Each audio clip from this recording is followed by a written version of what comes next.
కాంగ్రెస్ రాగానే నేతన్నల ఆత్మహత్యలు. నాడు నేతలను కాపాడుకున్నాం. కాంగ్రెస్ ఒక్క హామీ అమలు చేయలే. సిరిసిల్లను సుందరంగా తీర్చిదిద్దినాం. కేసీఆర్ సీఎం గా ఉండాలని కోరుకుంటున్నారు. బీజేపీతో కలిస్తే మా చెల్లెలు 50 రోజులు జైల్లో ఉంటుందా? ఎన్నికల ప్రచారంలో కేటీఆర్. మంచి నిజమే. కాంగ్రెస్ రాగానే రైతుల ఆత్మహత్యలు జరుగుతున్నాయి, నేతన్నల ఆత్మహత్యలు జరుగుతున్నాయి. నిన్న ఒక నిరుద్యోగ ఆత్మహత్య చేసుకున్నాడు, ఆటో డ్రైవర్ల ఆత్మహత్యలు చేసుకున్నారు.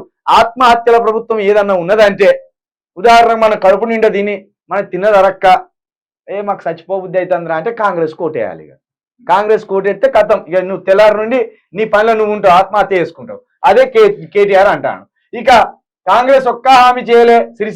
సిరిసిల్లను మాత్రం ఓ రూపురేఖలు తీసుకొచ్చి ముద్దుగా ముస్తాబు చేసింది మాత్రం కేటీఆర్. అక్కడ ఉన్న నేతలకు భరోసా కల్పించిండు. అక్కడ ఏదో ఒక చిన్న పనో పెద్ద పనో మొత్తం చేసి అక్కడైతే ఒక రేవుకు తెచ్చిండు అక్కడ.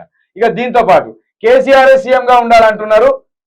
మరి కేసీఆర్ సీఎం గా ఉండాలంటే రేవంత్ రెడ్డి పోవాలన్నట్టు. ఆయన రావాలంటే ఈయన పోవాలి కదా.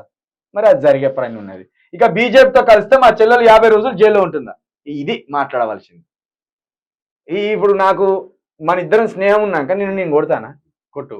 మరి ఆ డ్రామా ఎందుకు? ప్రతిదాన్ని సమర్థిస్తాం. ఇంకా బీజేపీ దగ్గరికి పోయి కాళ్ళు పట్టుకున్న విధవలు ఎవరు? అమిత్ షా దగ్గరికి పోయి కాళ్ళు పట్టుకున్న విధవలు ఎవరు?